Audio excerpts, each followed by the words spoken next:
I actually got my brain scanned in December. And that's actually how I got my ADHD diagnosis, because you could see the blood flow and the lack of it to my prefrontal cortex, and putting it in this sort of the view of, this isn't because I'm a weak person. This isn't because I have lack of control. I actually saw the brain as an organ. And I saw that this is why there are these challenges that I may have with concentration or focus, or the need for highly stimulating work. I saw the lack of the blood flow, right, in the brain scan. This is an organ, and sometimes organs need some support. And it's like, sometimes it doesn't work, like my heart didn't work, but I didn't take it personally when I had my heart diagnosis, because for some reason I looked at it as an organ and it was breaking. And we don't do that with our brains. We take it personally, and it feels like almost a failure or a weakness. And I think if you put the brain back into this organ framework and say, hey, if you have these tendencies, it actually might be because of these various things that are going on in your brain, and we can actually precisely help you treat these issues. Hi, I'm Naomi Murphy, and this is the Locked Up Living podcast, where we talk with a wide range of people about harsh aspects of institutional life. We also explore some of the ways to overcome them and to grow and develop. I'm David Jones. So join us every Wednesday morning, 6 o'clock UK time, for a fresh podcast. So today we're pleased to welcome along Emma Beckerle.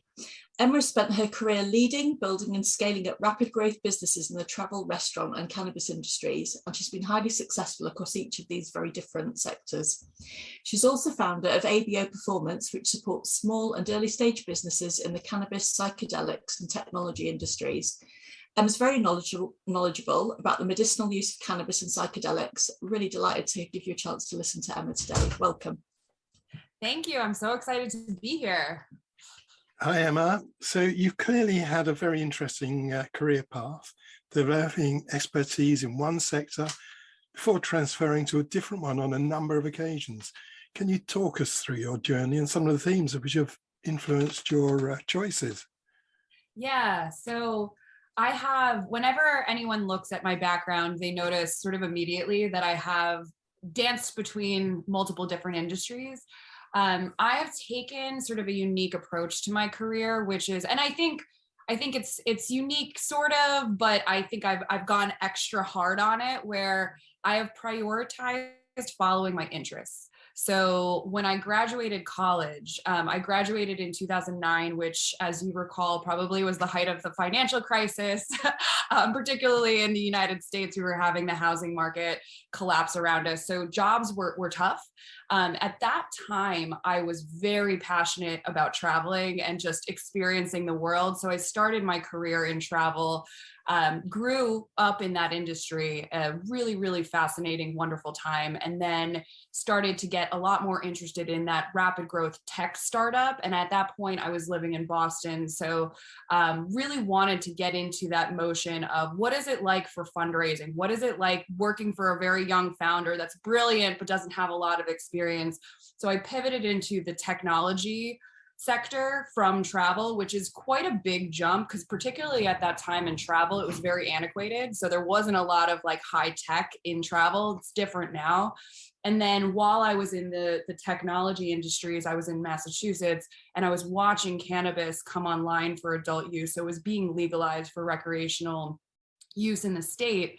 And that's when that started to pique my interest. So that's kind of how I have navigated things, where I go really deep on a specific industry. I grow my career up in that industry fairly fast. And then I start to get really pulled in another direction. So it's been very topic based. So I really followed the cannabis industry, leveraged my experience into a position at a tech company in cannabis.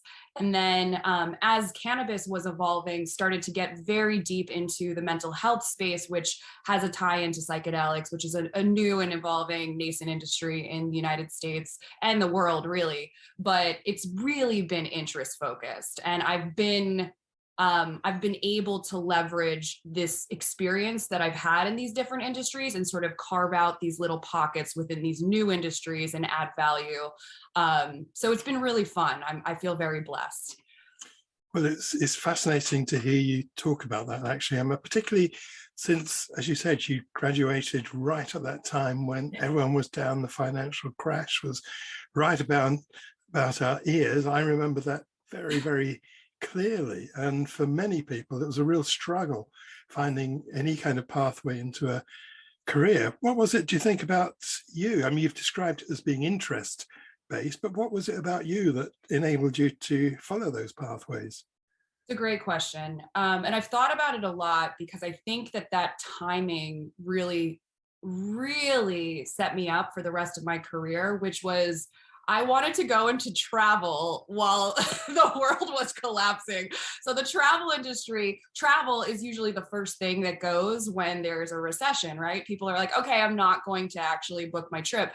I was very adamant though that I wanted to get a job in travel. And I think there's two things that I've thought about in this respect. One, I started working very, very early. So I have always saved my money. I've hoarded it.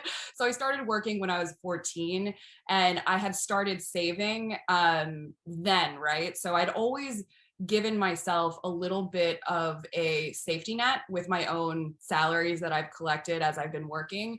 So when I graduated, I had the ability I was trying to get jobs in travel. No one was hiring. So I was meeting with every single travel company I could find and sort of working connections and really hustling, right? And I wouldn't drop the bone. People were like, just go be an insurance salesperson. And there's nothing wrong with that, but it didn't necessarily like spark my soul.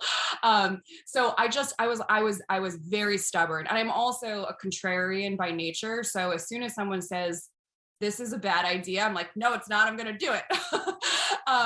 So I got a job part-time, right? So I was working 2 days a week at like a marketing coordinator job at this luxury tour operator. They do European tours. And I was getting paid nothing, but it was just building up experience.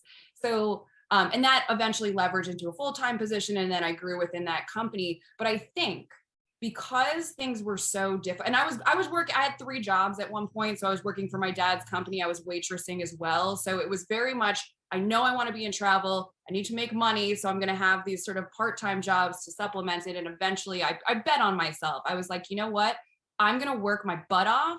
And I'm going to prove that I deserve a full-time position. And that is what happened. I crushed myself with work. I think I worked straight for 2 years, but it paid off. And I think because of that, I realized I can actually switch industries because I've been able to create something of nothing. And that gave me some confidence actually, because I was able I bet on myself.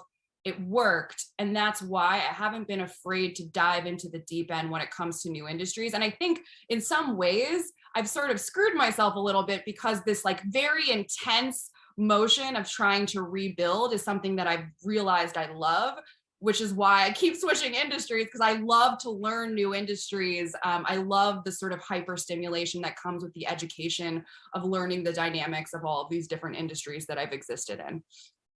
That's fascinating.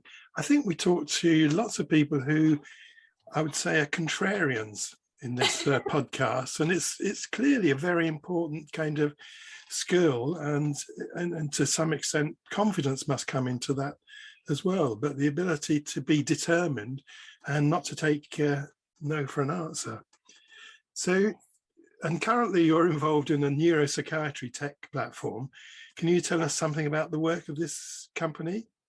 Yes, I'm really excited. So my business, ABO Performance, it's a strategic and commercial advising company. So I work with a bunch of different clients in cannabis and psychedelics.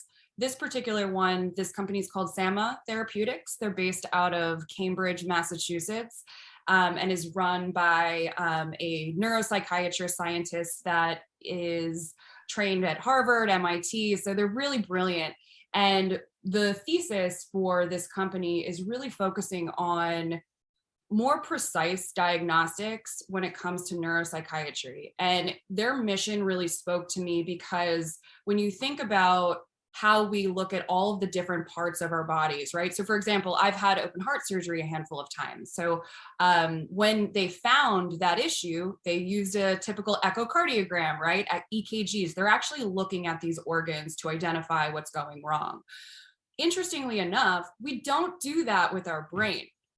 We really, it's very talk therapy focused, which is extremely helpful, but you're missing some things when you're actually discounting the blood flow to the prefrontal cortex, for example. So Sama Therapeutics is very focused on combining the actual imaging of the brain to better diagnose, and actually from a preventative standpoint, be able to get ahead of some of these psychiatric disorders and have more precise diagnostics so that we are actually able to truly provide recommendations and treatment plans that are tied to the actual issue that's going on in your brain versus what's happening right now. And I'll use depression in the United States specifically.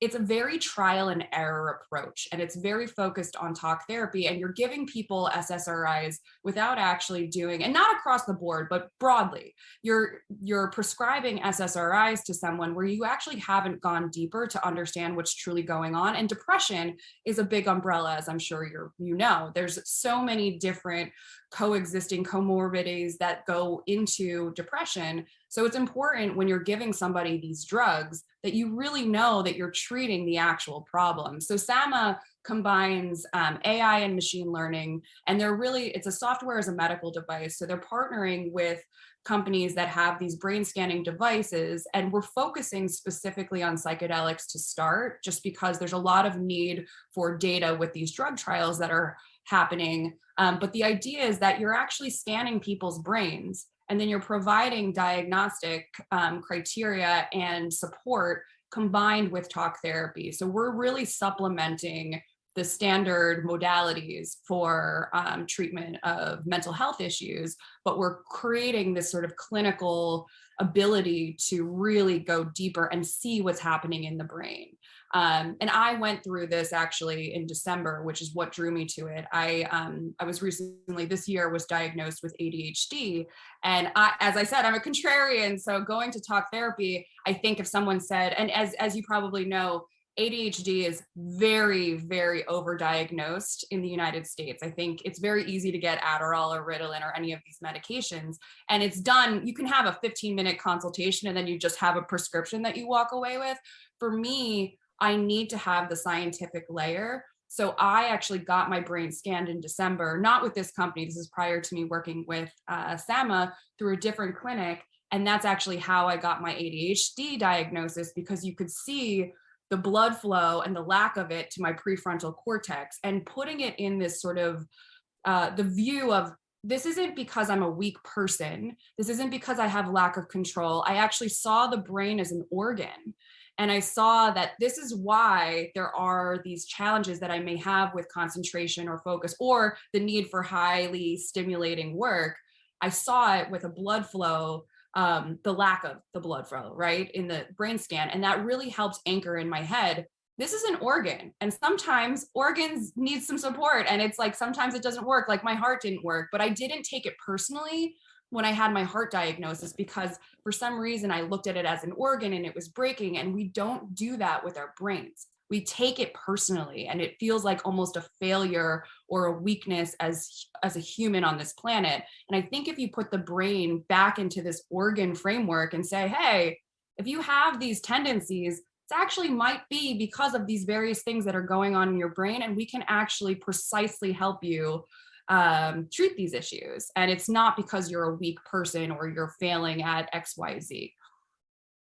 Well, there's a lot there. I've been trying to unpick that in my mind. Emma, first of all, I did hear you correctly. You had open heart surgery. I'm sure a lot of listeners would be worried about you for that, let alone anything else. So, and secondly, I was thinking, certainly the brain is an organ, but it's a very complicated organ, isn't it? And it's not like, for example, diagnosing a whole load of illnesses through a drop of blood, which, as we know, is difficult enough in its own right. So you can assure us that this is a totally safe and genuine procedure that you're talking about, is it? Yeah. So, and what we're doing is we're actually not diagnosing or anything like that. We're providing the technology for clinics to be able to better diagnose, right? So that it's a supplement. It's not replacing talk therapy. It's literally, we are a software platform that works with these different medical devices that are actually scanning the brain. And then we're creating this database that can better support the diagnosis. So this procedure isn't something that we're actually even going through. Probably 3 to 5 years, we'll be going through the FDA path, but this is really to support clinics. And for example, our target and where we're looking to focus is with the treatment like ketamine clinics in the United States. Ketamine is approved for treatment in some cases, and an off-label ketamine is used for depression treatment. So the thing is, though, is that with these treatment plans, what's happening is you're administering the ketamine, you have the talk therapy post-treatment, but you're not actually looking at what's happening pre-treatment versus post-treatment. And that data is very valuable to pushing forward these different drug trials as well. So it's providing additional layers of data. It's not replacing the current modalities. It's allowing for a deeper monitoring of what's actually happening, and not just drugs, right? So meditation. So when you have a mindfulness practice, when you have meditation, there are changes that happen in your brain that are extremely valuable. Being able to actually visually see that helps really anchor that practice in people's minds, I think, deeper than it does currently. Because I think there's this thing with the mind where we sort of, it seems like it's its own thing, but when you think about the brain, it's electrical impulses, it's blood flow, like it still is operating as an organ. It's very mysterious, but there are little things that you can actually point to and say, okay, if you have anger issues, it's because you're having these issues in this particular part of your brain. For me personally, when I saw my own brain scan, I was able to sort of connect the dots and say, oh, behavior is tied to some of this like blood flow and electrical impulses in my brain. And it depersonalizes it in this interesting way where it didn't feel like my fault, whereas before it sort of felt like my fault or like a lack of control. It's like, what, and ADHD specifically, where it's like, why are these things a little bit harder?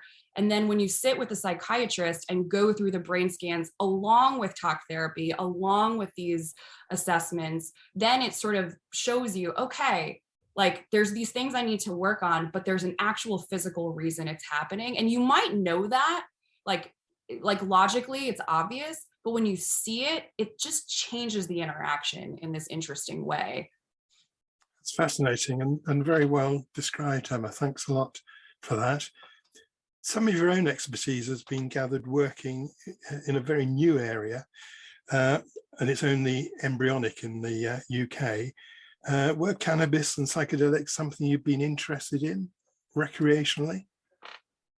So I would say I have the typical use cases with cannabis and psychedelics in college, right? Like I drank, I partied, I did sort of that typical path. So historically, I had smoked cannabis in recreational settings in college, not consistently, but I would partake here and there. Psychedelics, I had taken mushrooms in Amsterdam, sort of the rite of passage. And then I had taken mushrooms recreationally at music festivals and sort of like that typical experimental phase in college.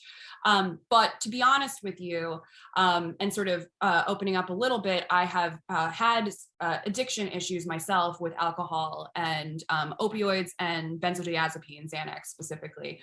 And so I had really been in sort of this addiction cycle in my mid-teens to early 20s. And so I actually got sober. I quit alcohol and pills when I was 22. I had never really even considered psychedelics or cannabis as a replacement. I'd never been that drawn to it because I was so focused on these sort of harder drugs. When I started working, I was working a lot. And taking the alcohol, and I would say the timing of which I replaced my substance issues with workaholism, which is what expedited my career and why I was working so hard. I can see that in retrospect, I didn't put it together at the time. I started to explore cannabis as more of a medicinal path in my late 20s, actually, a little bit later, and it was more for sleep and stress management. So I hadn't been really using cannabis recreationally until I started to get into these higher stress positions and was leading teams and just needed to actually have healthier sleep habits. That's when I started to see the benefit of cannabis from a medicinal standpoint. And my second heart, so I've had heart surgery twice. The first time was in 2006. And I was prescribed opioids. That's actually how I developed my addiction. By the end of the summer, I was healed from surgery, but also had a pretty intense addiction to opioids. I hadn't even really realized it had happened, but it did. It's sort of the age-old story in America right now with painkillers. And then my last surgery was in 2019, and I was very nervous about leaving the hospital. In the hospital, you obviously have the IV and they're giving you fentanyl and morphine, but leaving the hospital and having the actual pills, I was nervous about that because of what had happened and because I had been clean for so long. So I actually did my own THC CBD at-home pain regimen to avoid having to take the pills when I was home. And it was incredible. So, and I certainly am not a doctor. I am not recommending this to anyone. But it was something that I chose to do and sort of took things into my own hands because I was so nervous about going back down the painkiller route, the traditional way. And, it was effective. And I think that was sort of this aha moment where I was like, oh my gosh, this is actually a pretty valuable pain management tool. But you're also avoiding, when you're taking painkillers after surgery, you're taking stool softener, you're taking these other pills to sort of manage the side effects of the painkillers. So you wipe all of that away. And what ended up happening was my healing, my recovery ended up being much faster than the first time because I wasn't as medicated, right? So it probably cut the sort of full to healing, full recovery down by a third. So that was for me this moment where it's like, oh my gosh, this is actually something that is a harm reducer for folks that may have addictive tendencies. Is it knocking the pain out like an opioid? No, it's not. It's not the full wipeout that you're getting with Vicodin or Percocet or anything like that, but it's manageable and it makes it more tenable and again, without the risk of addiction. Psychedelics was actually something that I discovered from a medicinal standpoint over the course of the pandemic. I travel a lot. I'm on the road a lot. I'm going to a lot of conferences. So when the pandemic hit, I was benched. And because of my historic addiction issues, when I'm slow and there's not a lot going on, I get nervous.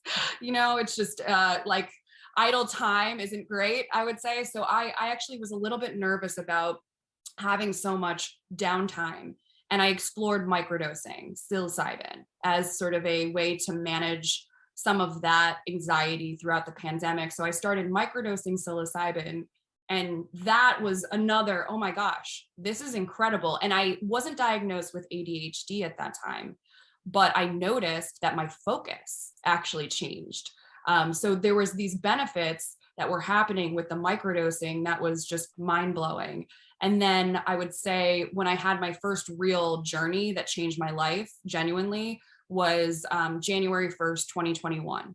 I had mushrooms. I had sort of, I have a supplier that I have in Brooklyn. It's all very clean. And so I had mushrooms and I decided to go on a journey because mentally, as we all were, it was and still is, right? Very taxing mentally. So I went on a journey, a solo journey. I'd never done it before. And I had done a lot of reading and I'd been, had a mindfulness practice. So I had prepared myself for it.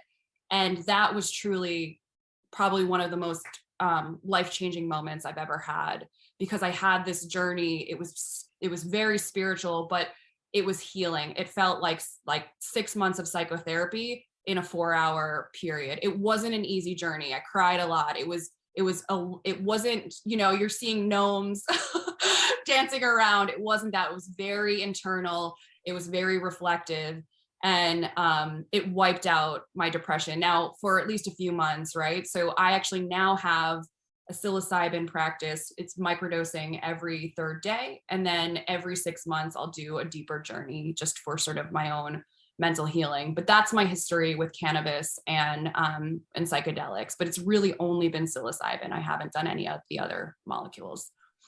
Thank you. Well, you're very courageous. And I think it's another example of how determined you are to manage your own life rather than to be controlled by events, which is, you've put that in a very powerful manner. And while you're talking, it's reminding me, because although these things are new in a sense, I worked at a hospital in Oxford where back in the 60s, they did practice the use of LSD and other less adventurous things like insulin treatment. Absolutely. So what have been some of the challenges in rolling out the medicinal use of such substances as these? And do they vary from state to state? Yes, absolutely. They very much do vary from state to state. So cannabis is obviously sort of the trailblazer of getting this all together. So cannabis is legal. It's federally illegal in the United States. So it is still Schedule 1. And so there's 3 different schedules in the US. I'm not sure if it's the same. Is it the same in the UK? Do you have the same schedule class for drugs? We do, yes. I'm not sure where cannabis comes, is it? So cannabis is Schedule 1, and Schedule 1 basically means no medicinal value, high risk, right? So, and most of the psychedelic compounds outside of ketamine in the classic psychedelics fall in that Schedule 1 category, which means highly problematic, no medicinal value, super dangerous, right? Which basically stalls any ability to do true drug trials, right? So the issue with, and why there's such push for descheduling, is so that we actually can get more data behind these, a lot of which is anecdotal, right? Less so now. Even in the last few years, we've had incredible studies coming out of places like Johns Hopkins, but also University College London. There's amazing stuff happening in the UK as well in terms of the research that's being done, but it really cuts us off at the knees. We're unable to really back up the way that other pharma companies are able to back up their trials with all of this data. And even the drug trials that are happening today with psychedelics and cannabis, they're small populations, right? So they're small trial populations, which also makes it really challenging. So cannabis, though, to sort of start, it is state by state. Everything in the United States is state by state. So there's the federal legality of it, and then the states have the ability to sort of create their own policies. And that has been very challenging, good in some ways, but very challenging in terms of rolling this out and having any level of consistency across states too, right? So if you look at cannabis is legal for medical use in 36 states. For recreational use, it's 19 states. So dependent, and it's the same with gun laws in the United States too, where like the laws are just so varied state by state.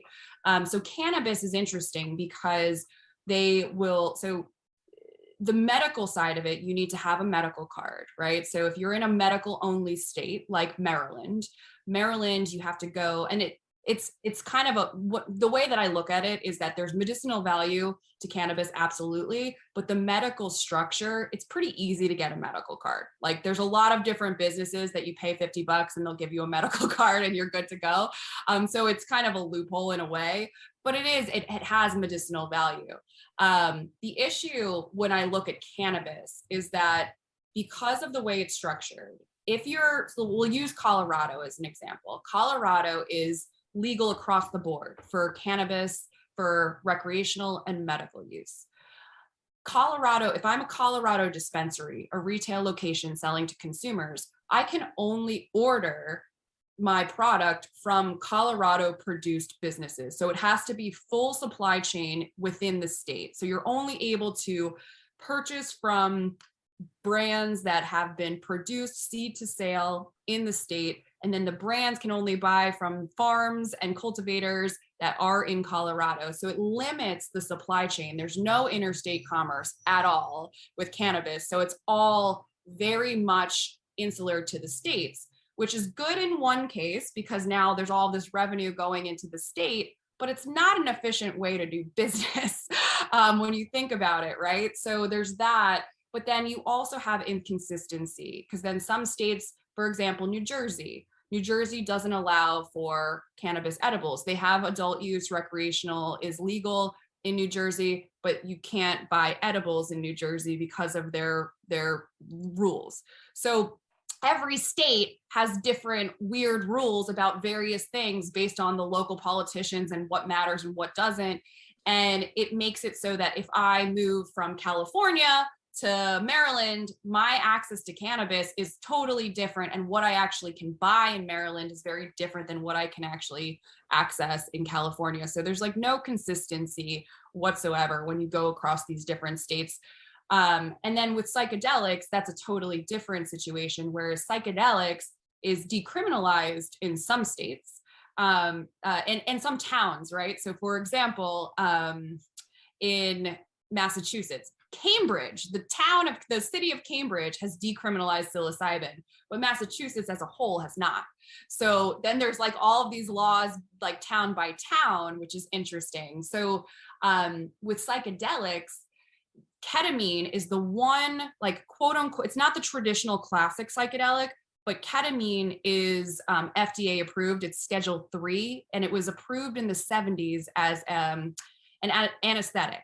So it was used for anesthesia, and now it's being used off-label in actual clinics for treatment-resistant depression, and that's happening legally. So ketamine has its own set of rules because of the FDA sort of structure and where it's scheduled. Psilocybin was now is allowed for medical use in Oregon. So that's kind of the buzzy thing that's happening in the industry right now. So psilocybin specifically in Oregon, they're planning on having clinics where you can actually go and get treatment in these sort of monitored situations.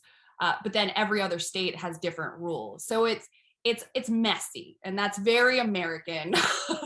And it's a very like sort of unique problem and challenge that we're working through right now. But it makes it hard because you have to stay, like every day I spend 90 minutes to 2 hours in the morning just catching up on news and like regulatory changes across all these different towns and states for both of the industries. And I suppose there are rules about carrying across state boundaries and things like that. That is the no-no. Yes. It's definitely a no-no. Now, I would say that it's been deprioritized by law enforcement. So it's not something that you're necessarily going to potentially get thrown in prison for. But the issue is, to your point, is that like that's like a handshake deal. Like the law still says it's illegal. And we saw in Indiana, actually, I read this article this morning, a nurse is facing up to 10 years of prison for microdosing psilocybin. So while there's this sort of, you know what, we're not going to really penalize people, you still can by the letter of the law. So it's precarious, in my opinion, and it allows for people to use the law to their advantage in probably not great ways, right? And that's very American as well. Thank you. Sorry, Naomi, I spoke over you. No, I was just thinking it sounded very, very complicated, but I also wondered whether it was inversely related, whether attitudes towards the use of cannabis and psychedelics was related to attitudes towards guns, whether you see the kind of like the inverse, if there's an inverse connection. Yeah. I think that it's all very politicized, right? So what we're seeing with cannabis specifically, and it's actually a very interesting point that you bring up, because Fox News, you guys are aware of Fox News. So Fox News, and I'm not making a political statement here, but Fox News recently came out, Laura Ingraham is a newscaster, And there was a big shooting over the weekend or the 4th of July weekend in Highland Park, Chicago, in Illinois, mass shooting as it goes in America. And they're trying to make that connection between, cannabis use and violence, right? And it's a totally off base attempt. There's no basis of reality in any of that. But what you see, to your point, Naomi, is that these issues, like the logic is gone out the door. So if like 70% of Americans, regardless of party, support the legalization of cannabis. Like that is the majority of Americans, regardless of party, support the legalization. There's less education around psychedelics. So psychedelics is just, we're further behind, right? It's still early and people still think, oh, like tune in, drop out, Timothy Leary, people going crazy in San Francisco. They have all that stigma tied to sort of the acid days of the 60s. So it's a little bit more foreign. But what you see is that cannabis is absolutely being used as a political tool. Now, what you are seeing with more data now is that the Republicans are coming over to cannabis because of the tax revenue that is being generated out of the states that have actually legalized it. We also see a decrease in crime, a decrease in overdoses. Like now we have years of data behind us, which is truly what both of these industries need, which is why a company like Therapeutics is so valuable, because the more data we have, the better we can make our case. But to your point, the gun thing is absolutely a political tool, and cannabis, and you usually see kind of a sort of a break in those lines. But the other piece of it is that in the United States, if you use cannabis because it's a federally illegal substance, you can't have a gun. Now, how much people are actually like monitoring that is very low in my opinion, but that's also just the way that the law is structured. They conflict with one another because of the scheduled level of cannabis. And when you think about it, alcohol is widely available and you can drink alcohol day long and have tons of guns. And it's so it's just a lot of hypocrisy as it relates to the laws, and it's the logic is missing when it comes to implementing some of these. Yeah, it doesn't seem very reasoned, does it? It's very much just fighting each other. It's very much what is the other side. It's all politics. It's gross. But yeah. And you mentioned, Emma, that medicinally cannabis can be useful for pain relief. Does it have any other benefits? Yeah. So it does. So it's been approved. So there is actually there is a drug out there that uses like compounds from cannabis that's actually approved and is on the drug market, and it's for seizure prevention for epilepsy. So incredible use as it relates to prevent, and it's one of those things where it's one of the few things that actually stops it in its tracks. I have a good friend of mine that has twins that have Rett syndrome, and cannabis and CBD have been one of the only things that she's been able to use for her daughters to help with the seizures on a daily basis. So there really is, and that's actually on market, like that's actually been approved and gone through the standard trials. Pain management is obviously a big deal, but I like to think of cannabis as the Swiss Army knife because there's so many compounds in the plant. CBG, CBN, the ones that we know about, like the ones that are most widely known about are CBD and THC. CBD is just this jack of all trades because it's anti-inflammatory, it's antioxidant. So it has all of these incredible different effects that it can have. Now, what most people know or are familiar with is how cannabis is used for cancer patients that are going through chemotherapy. It helps really bring down some of the side effects of chemo. It brings back appetite, but it helps with sleep, right? And so this is something that I've gone quite deep on as it relates to sleep health, because I think a lot of people will have a couple of drinks before they go to bed to sort of wind down. But if you actually, and I think the fitness monitoring and the biohacking industries where you have the Apple Watch, you can actually see the deep sleep and the REM.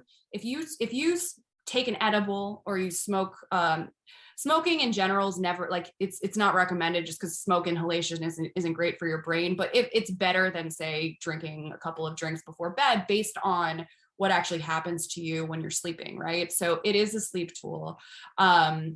And when you look at it, it doesn't disrupt REM and deep sleep the way even having 2 drinks before you go to bed does, right?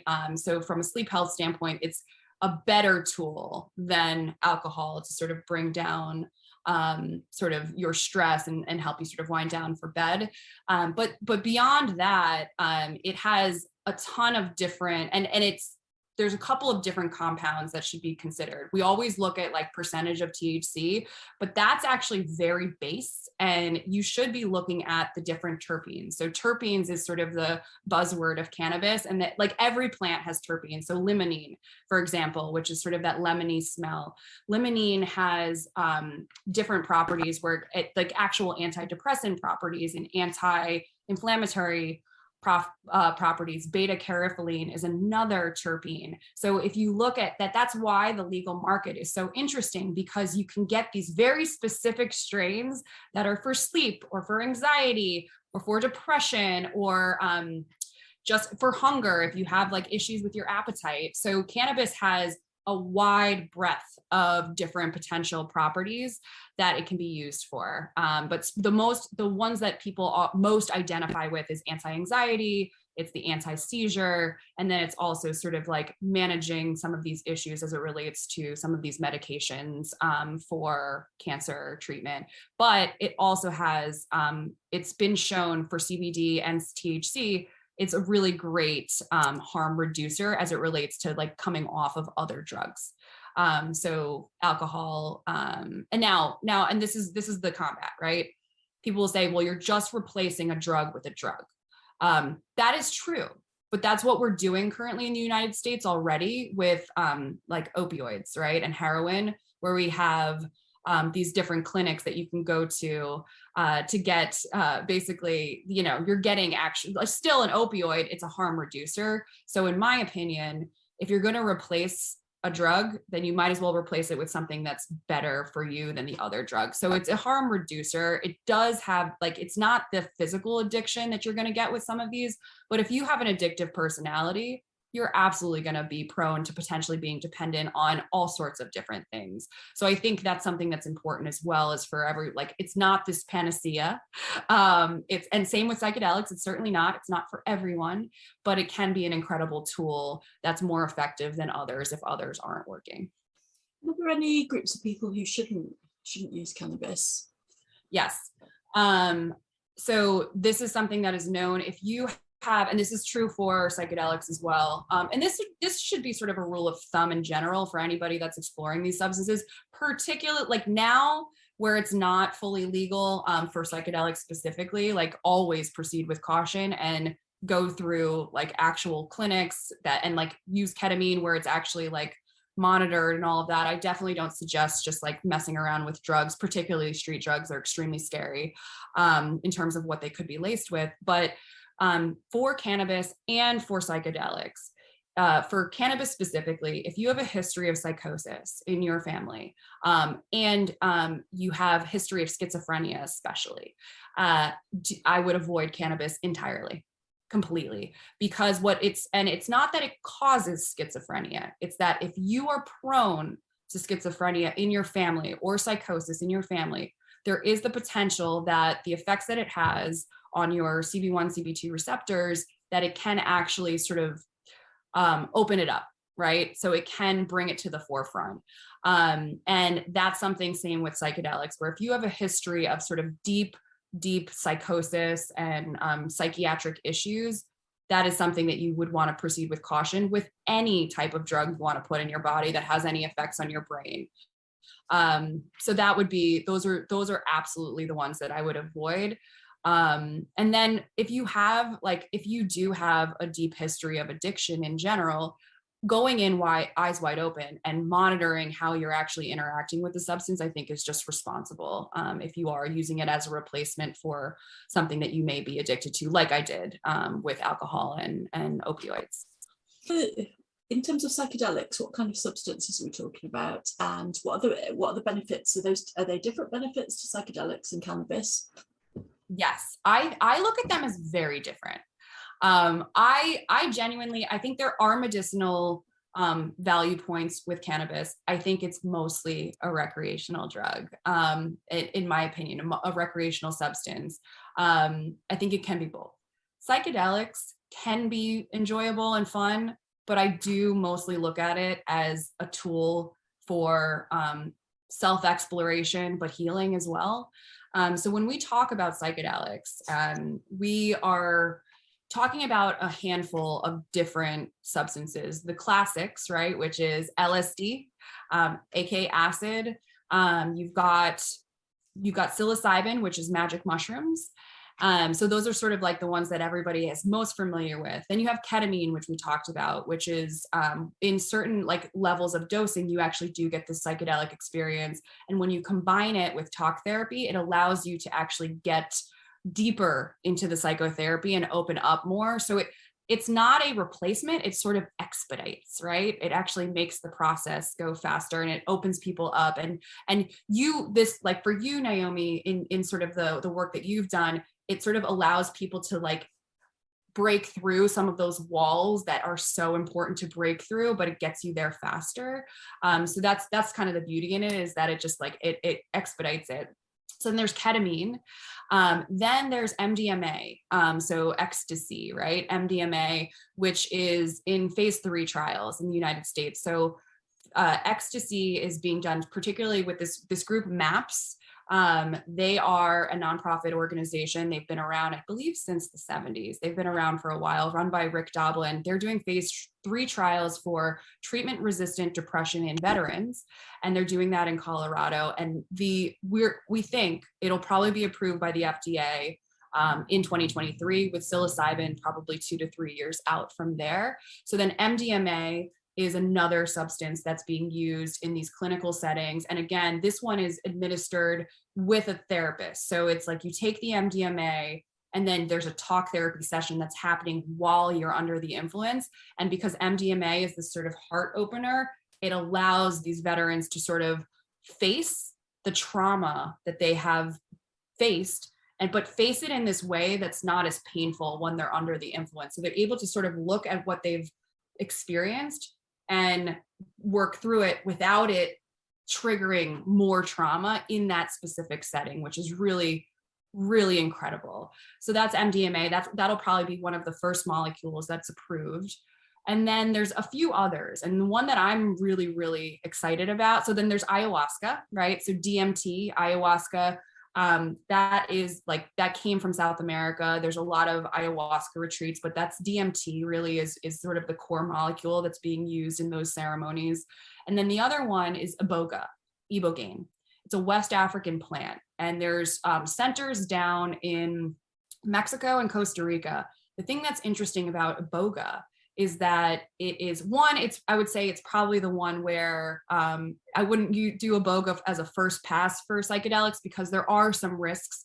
You have to be off antidepressants. There's a lot of different things that you need to do prior to taking iboga, but iboga is one of the most effective treatments for opioid addiction that is out there at this point. And it's truly incredible. I've met a lot of people that have actually been addicts. And this obviously is near and dear to my heart because of my own experiences, but addicts that have been through rehab time and time again, and have gone down to South America as sort of just like a desperate attempt. And they've done 2 sessions of iboga, never had a desire for opioids again. So it's how does it help? What does it do that seems yeah. So it's what the thing that's interesting about psychedelics versus other drugs, right? The typical profile of drugs, SSRIs, is that what psychedelics do is it increases neuroplasticity.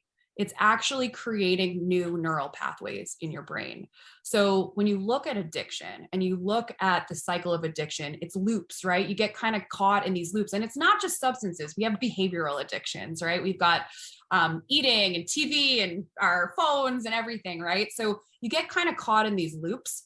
And what these molecules do, and across the board, they all of these like typical psychedelics, they create new neural pathways. They actually increase neuroplasticity, and they break some of these cycles. Like it literally stops it in its track. Now, it's obviously not a panacea. It doesn't work for everybody, but the efficacy of these treatments versus the other standard treatments that are out there, even in these small populations, are so beyond what we're seeing with these other treatments that we're actually providing on mass scale for the population. So Ibogaine is really, like, that one specifically is rewiring and sort of breaking these addiction patterns that you actually have in your brain. So iboga is a very interesting one, but it's also, I would say, one, even within the psychedelic compound list, is probably one of the ones that are sort of not on the fringe, but newer, right? Like, we've got the LSD, MDMA, and psilocybin are sort of like the top three that everyone's thinking about. But when you think about the plant kingdom that's out there, there's so many different treatments that have been used for thousands and thousands of years by these indigenous people. It's very interesting to think about, because just, I've specialised in working with people who've got a history of complex trauma that find it really difficult to trust in therapists. And so you could spend 12 months building up a therapeutic relationship. So you think about how something like MDMA might enable trust to happen more quickly, perhaps, in order to get into the kind of like the meat and body of the therapeutic work. It's very, very thought-provoking. Do you think the medicinal use of substances like these has the potential to influence how we see people who have a history of problematic drug use? Might it help reduce stigma? Yes, I do. I think it's a long road. Because if you look at even cannabis, right? Like, I'm in this bubble of cannabis. And then I'm in this bubble of psychedelics. And then every now and then I leave this bubble and I have a conversation with somebody and I say that I work in psychedelics and they're like, what? And I think the assumption is that it's just about doing drugs and like getting high. And that's not what drew me to these spaces at all. It was about my own addiction recovery, my own mental health sort of journey, and then also trauma, particularly as it relates to veterans, which is really what drew me into the psychedelic space, because I have quite a few friends that are in active military. So what I think is that tomorrow on Netflix, Michael Pollan is dropping his documentary called How to Change Your Mind. He wrote a book called How to Change Your Mind, and it created waves. It brought a lot of new people into the psychedelics realm. This documentary dropping tomorrow on Netflix is going to expand. The Netflix effect is what we call it. It's going to expand people into this world where it's like, oh, wait a minute, this is different than what I thought. So I think it's going to be slowly but surely, but this is what I think. And I'm speaking about America specifically in terms of just the general sentiment.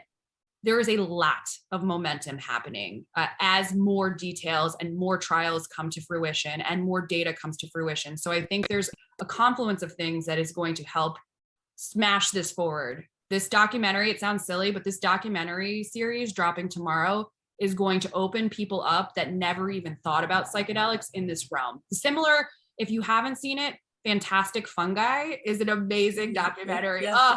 Louis Schwartzberg. Yes. So like that, when that dropped, people were like, wait a minute, mushrooms, what's going on? So I do think the Michael Pollan documentary will make a big difference. I also think that MAPS, these phase 3 trials with veterans, when we have these reports and it gets approved by the FDA next year, that's going to change everything. Because if there's one thing that is bipartisan in the United States, it's veterans.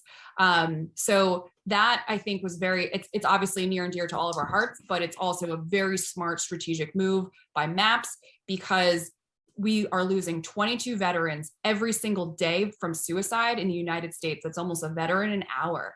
So that's unacceptable. And that stat, combined with the incredible work that MAPS is doing, plus all of these other trials that we're doing as it relates to veterans, when you have real data behind it, I think that people are going to start to shift and not just look at this as a party drug, which is what ecstasy you think of it as raves, and you think about it in this clinical way. Getting the stigma to drop is going to be the hardest thing for the majority of people. But I think if you make it so that it's in these clinical settings and it's prescribed and it's coming from a doctor, folks that may have never even once thought about MDMA will look at it in this different aspect because it feels like everything else. And I think that's really critical. Similar to cannabis, though, I think that the form factor really matters. So like people smoking weed at like a barbecue, I don't know that that's going to be this like mass thing. I think cannabis beverages is going to be a thing where it's like you're drinking, but it's a different molecule than alcohol. And like we're all partaking in the same form factor, but having different effects based on what our brains like can deal with, right? I can't deal with alcohol. My husband can't deal with THC. So like he's got an alcohol beverage, I've got my THC beverage, and we're having a great time together, but neither of us are having the negative effects because we've learned what our brains can manage. So I think the stigma is going to be really challenging, but I do think this next year is going to be a massive, massive shift in like broad understanding of what these molecules can truly do. That's really interesting. I was really shocked to hear that 22 veterans kill themselves every day. I mean, it's such a high figure. Yeah, absolutely. But I wondered, have any of these classes of drugs been used with people in contact with the criminal justice system, or are things more conservative there? Yeah, so Timothy Leary, actually, like one of the first studies that had been done was in the 1970s at Harvard, right? That Timothy Leary had sort of driven that. And it was a prison study where they had, I believe it was 33 prisoners. They received LSD. And at the time, and Timothy Leary was such a big figure, and there's so many different conflicting opinions about Timothy Leary. I think broadly, the psychedelics industry is like, you did a little too much. You kind of scared everyone a little too much, and we put ourselves back by like 40 plus years. So that was the original study that was done. And there was good feedback that came out of that early on. But then in the 90s, MAPS, Rick Doblin, revisited that study and sort of debunked it, right? Which is not saying that like they were looking at they were basically looking at recidivism in prisoners, and they claimed that it decreased recidivism by 67% down to 25%. The issue with that was that they were looking at it at like the 10-month mark, not the 30-month mark. So they weren't the sort of calculations and the data that they were collecting didn't make it that viable of a study. So that was sort of the original, and then it got debunked by MAPS in the 90s. And really the main takeaway is that we need to do more. And we need to actually see how this affects folks that are coming out of the prison system, the prison industrial complex in America, right? And like how we actually get them reintegrated into society. There aren't any active studies that are being done on prisoners. And this is what I'll say, and this is actually something that I think about quite often, is that we are looking at veterans, and like these drug trials are focusing on veterans, and they're focusing on populations that will speak to the general population's heartstrings. So there's a political angle because we need to push this forward. Studies aren't being done on the prison population because I'm not sure that it actually like resonates as much with the public. What I think though is that what we see with the PTSD with veterans, we see PTSD with first responders, police officers, et cetera. And that PTSD, that reintegration into society is a similar motion, right? It just is. It's harder actually probably for prisoners because there's also this stigma of having been in prison versus somebody that's law enforcement or military coming back into society. That's hard enough as it is. My hunch is that the benefits that the veterans get from busting through the PTSD and sort of reintegrating with themselves and sort of like accepting what they've been through and what they've done and being able to move on and being sort of at peace with yourself, all of that applies to somebody that has been traumatized in the prison system. And probably the need there is much higher too, in terms of just your own self-worth and viewpoint. So it's definitely needed, but I see massive benefits once we actually are able to do more broad research. And that's why descheduling is so important, because there's so many populations that I see today benefiting from this, but aren't because we don't have the funding really to be able to do broad studies. You can just imagine the spin on that in the press though, in the media. You imagine Fox News and prisoners receiving drugs, getting to Yeah. the street. There's also there's all these little things about how the CIA was doing so there's some weirdness about volunteering, right?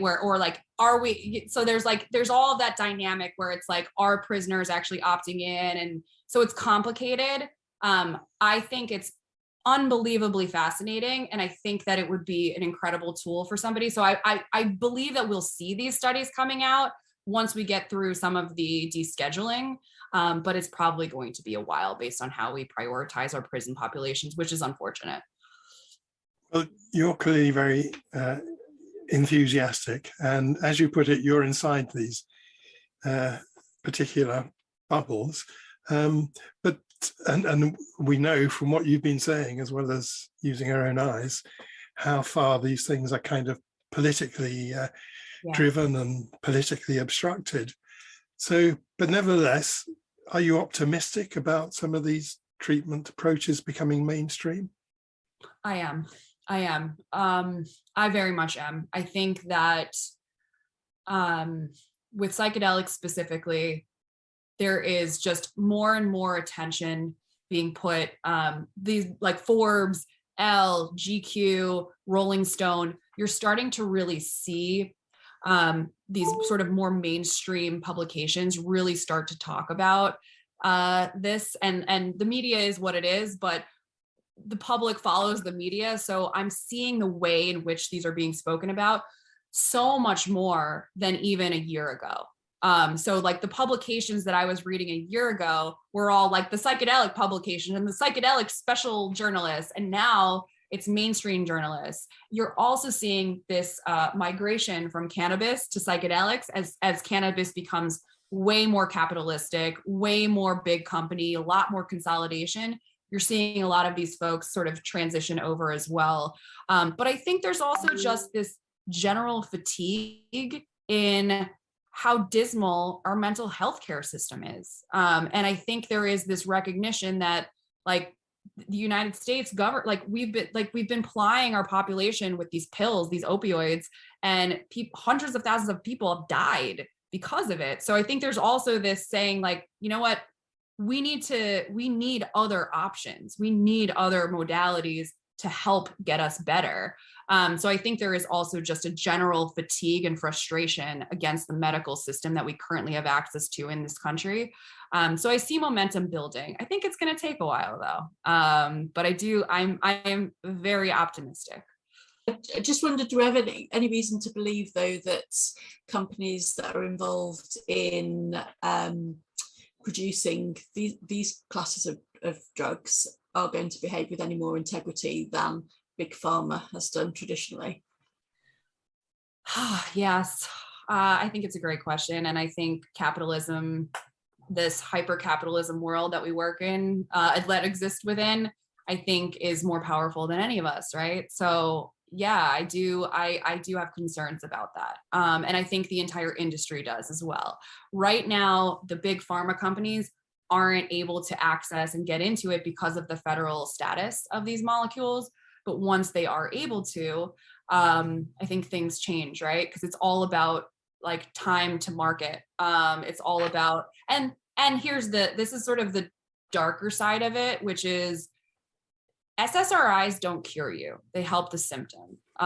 We've seen with these MDMA trials, we've seen with psilocybin that you actually can, you don't need to take them regularly.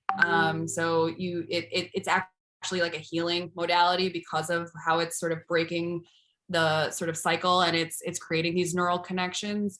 So how do you monetize it is a question, right? If you're giving and that's where you go into this darkness where you're like, well, isn't that what big pharma should be caring about anyway, which is healing people? That's not it. It's about profits. It's about repetitive customers. It's about maximizing revenue. And that's the challenge with psychedelics in general is one, they actually help people get better by sort of helping your brain function better. But they're also expensive because they require actual monitoring. They require sitters. They require therapists on site to be with you for 4 hours. In America, that is extremely expensive. An hour therapy session is extremely expensive. So that's a big question that we have, which is, this is a totally different type of healthcare. We're so used to just sending pills at people. This is two-way, where it's like the patient has to really, really commit to the work, take the molecule, but then you also need to have usually multiple sitters, because you want to have somebody that's monitoring the monitor, because this is a very vulnerable state that someone's in. So how do you scale this? How do you make this accessible to the broader population? And that's something that I think about often, which is, right now it costs $4,000 to $6,000 to go on a retreat to have access to these molecules, not including travel. So that's not accessible to the majority of human beings. So right now it's in my opinion, very privileged. So how do you actually scale this? And like, if I'm like a big pharma company that only cares about profits, opioids are great, because it's like, you give it to people, they need more. And not only do they need more and consistently, they have to keep upping the doses. This is not that. So that's the interesting thing, is like, how do you actually make this a business, but also actually help people? What's happening now is the patent wars of psychedelics. So there's all of these novel compounds being created by these companies like Atai, where they're creating their own compounds that have the effects of psychedelics, but in some cases may be like less of a length, right? So it's not 15 hours of an LSD trip, it's an hour, that seems beneficial. But then they're also exploring, what if we take the psychedelic part out of it and just like focus on the neural plasticity part of it? So there's all of this work being done. And I think a lot of companies are going the patent route, which is like, if we can patent these novel molecules, then we can sell it. But to your point, again, there's a scalability problem in terms of the implementation, and how do you actually make this accessible? I think it's unavoidable to get eaten up by the capitalist bubble, though. So I think the next 3 to 5 years is going to be very fascinating. Right now, it's very hopeful. I'm remaining hopeful, but I also am remaining skeptical. Yeah, it'd be very interesting to see how that pans out, won't it? Yeah, it's truly.